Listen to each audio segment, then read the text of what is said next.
Saudara, upaya para calon presiden dan calon wakil presiden untuk merebut hati pemilih muda akan mengawali ulasan dari 3 topik terhangat yang kami bahas dalam sepekan hari ini. Ada pula kasus mengenai pembunuhan keponakan oleh sang tante yang mengincar perhiasan emasnya, serta seorang mahasiswi yang tewas di tangan kekasihnya. Kita ke topik pertama terlebih dahulu, saudara, ini mengenai informasi dari dunia politik.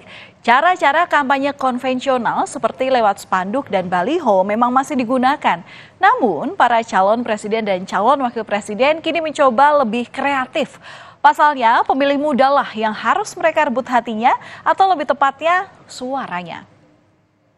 Pemilih muda penting dalam Pilpres kali ini karena menurut data KPU sebanyak 51,93% dari pemilih dalam daftar pemilih tetap berusia 17 hingga 40 tahun. Di kelompok umur inilah masuk para generasi milenial yang lahir dari tahun 1981 sampai dengan 1996 dan juga generasi Z yang lahir di rentang 1997 sampai dengan 2012. Angka ini ternyata masih ditambah sedikit dengan yang berhak memilih 6.000 orang di bawah 17 tahun. Jadi besarnya suara pemilih muda mampu menentukan kemenangan menuju kursi RI 1. Nah, salah satu cara ampuh untuk memikat para pemilih muda ini adalah melalui media sosial. Mulai dengan mendekati para influencer hingga menyapa pendukungnya lewat live di media sosial. Seperti yang kerap dilakukan oleh pasangan Capres-Cawapres Anies dan juga Gus Imin. Akun @anisbubble pun ikut menghiasi lini masa media sosial dengan karakter khusus layaknya penggemar K-pop yang mempromosikan idolanya. Kampanye juga dilakukan lewat situs Have Anis Day hingga beredar pula light stick khusus ala idola K-pop. Nah, kita bergeser. Sementara itu, saudara, pasangan Prabowo Gibran menggandeng selebritis dan influencer antara lain seperti Raffi Ahmad dan Atta Halilintar dalam kampanyenya. Selain itu, Prabowo yang kerap identik dengan capres gemoy juga coba diadopsi dan dipopulerkan ke kalangan anak muda dengan tampilan mengemaskan ala AI. Strategi gemoy juga dapat dilihat dari gerakan joget para pendukung capres Prabowo.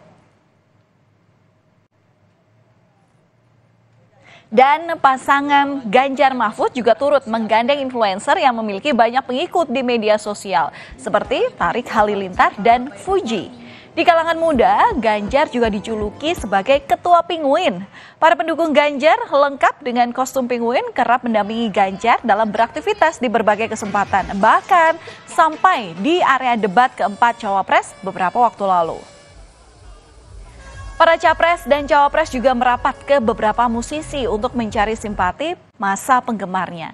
Calon Presiden nomor urut 1 Anies Baswedan bertemu dengan Raja Dangdut Rhoma Irama di studio Soneta Records di kawasan Cilodong, Kota Depok untuk menghadiri acara podcast dengan Rhoma Irama. Rhoma berharap Presiden terpilih ke depan mampu memakmurkan bangsa. Sementara itu, Cawapres Gibran Rakabuming Raka pernah menyempatkan diri untuk datang ke acara Jazz The Two of Us yang digelar di Kemang Village, Jakarta pada pekan lalu. Acara itu dipandu langsung oleh penyanyi Tompi dan dihadiri oleh sejumlah selebritas dan musisi. Gibran kala itu berjanji akan memperjuangkan aspirasi musisi apabila dirinya terpilih nanti. Di sisi lain, grup band Slank resmi menyatakan dukungannya untuk pasangan Capres dan Cawapres nomor urut 3, Ganjar Pranowo dan Mahfud MD. Pada pekan lalu, deklarasi Slank untuk Ganjar Mahfud berlangsung di markas Slank di Gang Potlot, Kalibata, Jakarta Selatan.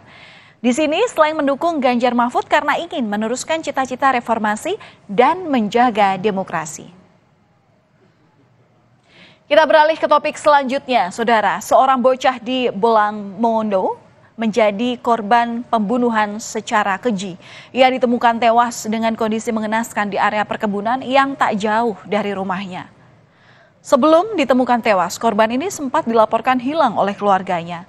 Polisi dan warga yang telah mencari selama 3 jam kemudian menemukan bahwa korban sudah tak bernyawa di perkebunan kelapa tak jauh dari rumahnya. Tewasnya korban membuat keluarga terpukul. Terlebih korban ini merupakan anak satu-satunya. Korban berinisial TAM baru berusia 8 tahun dan dikenal sebagai anak yang ceria. Jenazah yang telah diotopsi kemudian dimakamkan di tempat pemakaman umum desa setempat. Sang ayah sangat terpukul kala itu atas meninggalnya putri satu-satunya ini. Ayah korban berharap agar pelaku mendapatkan hukuman yang sesuai dengan perbuatannya.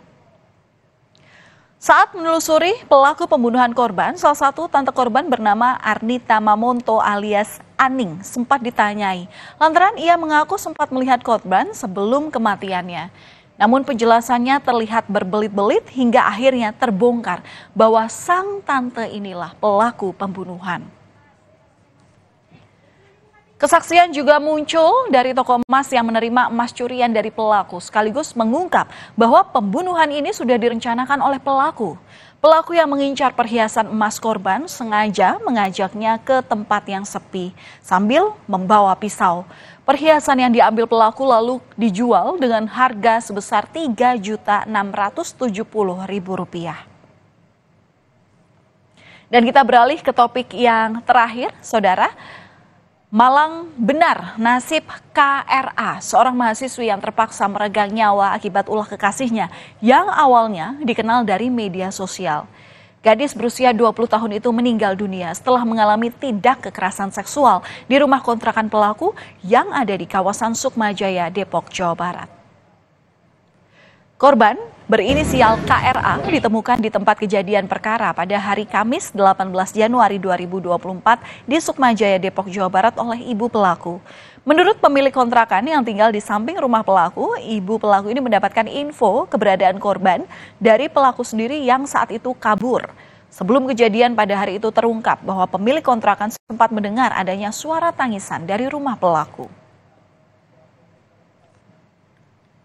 Diketahui setelah melakukan kekerasan seksual yang berujung pada kematian korban, pelaku melarikan diri dengan membawa beberapa barang korban. Ia kemudian ditangkap di Pekalongan, Jawa Tengah. Pelaku menyatakan tindakannya dipicu oleh rasa cemburu. Namun kemudian polisi mengungkap bahwa pelaku ingin berhubungan dengan korban.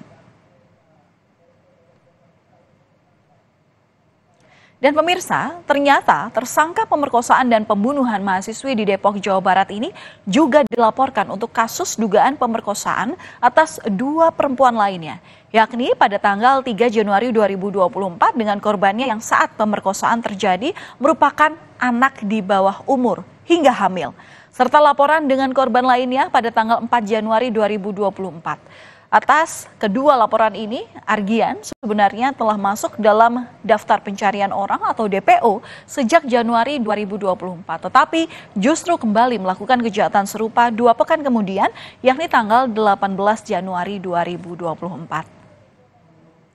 Tindakan keji tersangka terhadap korban satu persatu ditunjukkan dalam rekonstruksi yang berlangsung selama kurang lebih 1 jam dengan adanya 30 adegan. Rekonstruksi dimulai dari saat Argian mengirim pesan singkat dan menjemput korban di gang rumah kontrakan pelaku hingga akhirnya pelaku meninggalkan rumah. Tersangka kini dijerat dengan pasal berlapis dengan ancaman hukuman maksimal 15 tahun penjara. Dan demikian Saudara 3 topik terhangat dalam sepekan kali ini. Dan nantikan topik-topik terhangat berikutnya di sepekan ke depan. Berita utama masih akan hadir usai jeda. Diduga tersetrum saat bekerja, pria tewas di dalam toren.